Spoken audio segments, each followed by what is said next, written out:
नमस्कार, आप देख रहे हैं चौकस भारत और मैं आपके साथ अभिषेक। जैसा कि आपको बता दें, आज से मतदान शुरू हो चुका है और इसी बीच हमारे साथ एलजेपीआर के प्रवक्ता राजेश भट्ट जी मौजूद हैं। उन्होंने साफ तौर पर बताया है इस बार एनडीए की सरकार बन रही है और वो भी पूर्ण बहुमत के साथ। आइए आपको सुनवाते हैं क्या कुछ कह रहे हैं राजेश भट्ट।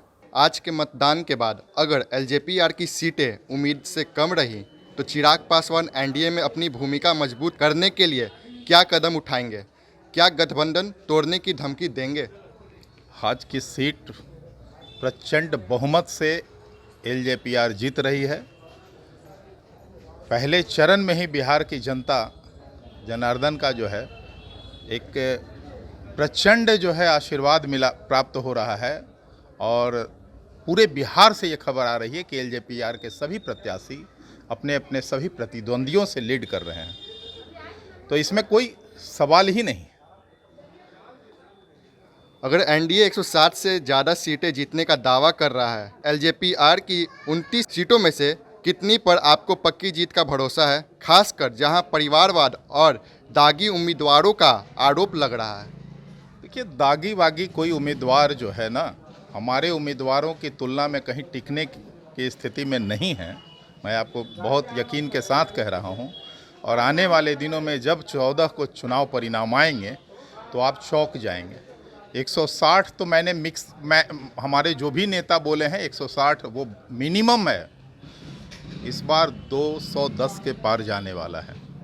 210 के पार सीट जाने वाली है। बिल्कुल जाएगा। प्रचंड बहुमत से एनडीए की फिर से सरकार बनेगी और लोकतंत्र में हमारी जो भूमिका है, हमारे दल की भूमिका है, वो बहुत ही मजबूत होने वाली है।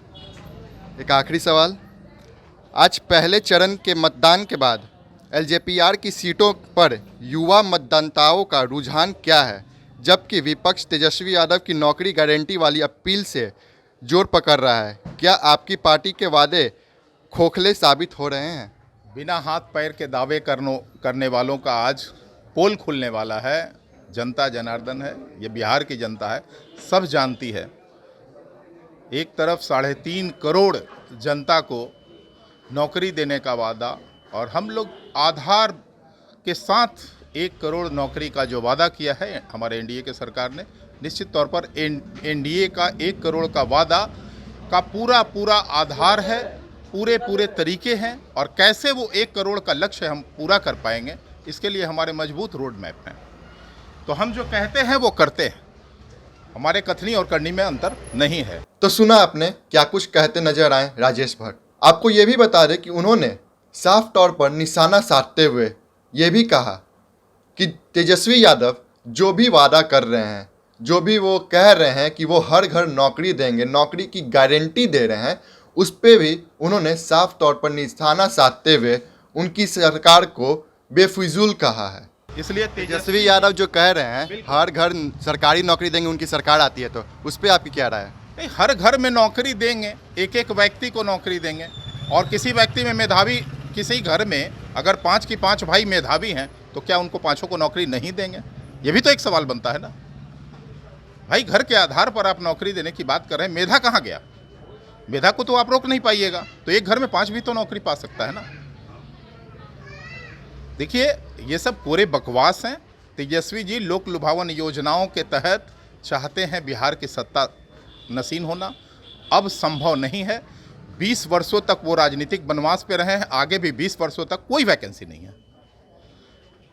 2025 में 225 का जो लक्ष्य रखा गया था उसके पार फिर से एनडीए की बनेगी सरकार। और उन्होंने ये भी कह दिया है कि इस बार एनडीए 2025 में पूर्ण बहुमत के साथ सरकार बना रही है। और भी तमाम खबरों के लिए हमारे साथ बने रहें। तब तक के लिए धन्यवाद।